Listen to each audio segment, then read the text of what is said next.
রাজধানীতে ভোগান্তির আরেক নাম যানজট। দিন দিন যেন তীব্র হচ্ছে এই সমস্যা। ট্রাফিক পুলিশের দাবি, যানবাহনের সংখ্যা বাড়ায় বাড়ছে যানজট। আর বিশেষজ্ঞরা বলছেন, অপরিকল্পিত নগরায়নই যানজটের কারণ। মীর মঞ্জুরুলের তোলা ছবিতে ওবায়দুল কবিরের রিপোর্ট। যানজট নিরসনে ফ্লাইওভার নির্মাণের পরও সুফল মিলছে না উত্তরা এয়ারপোর্ট সড়কে। দিনের বেশিরভাগ সময়েই এমন যানজটে থাকতে হয় এই সড়ক ব্যবহারকারীদের।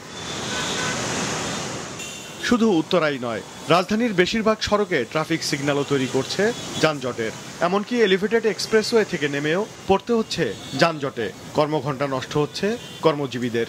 কিছু বাসেরও আছে, বাস বায়ে চাপায় রাখে, ডানে চাপায় রাখে।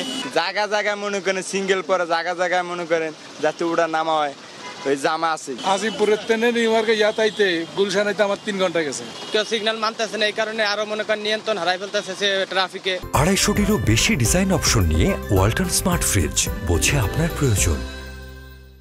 ট্রাফিক পুলিশের দাবি, যানবাহন বাড়ায় বেড়েছে যানজট। যানজট তো এটা তো প্রতিদিনের রুটিন ওয়ার্ক, গাড়ির চাপ কিছুটা বেড়েছে।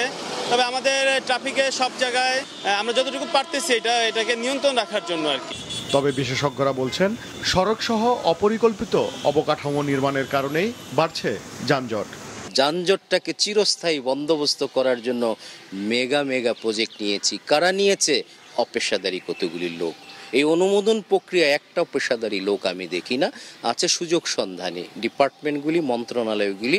প্রজেক্ট মোটা তাজা করে যাদের কাছে পাঠাতেন তারা অত্যন্ত শর্ট সাইটেড, নন টেকনিক্যাল কতগুলি লোক অনুমোদন দিয়ে গেছে।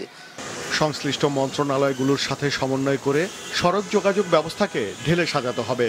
প্রয়োজনে উন্নত দেশের সড়ক ব্যবস্থাকে মডেল হিসাবে ধরে সেইভাবে সংস্কারের পক্ষে মত বিশেষজ্ঞদের। ওবায়দুল কবির, মাছরাঙা সংবাদ, ঢাকা।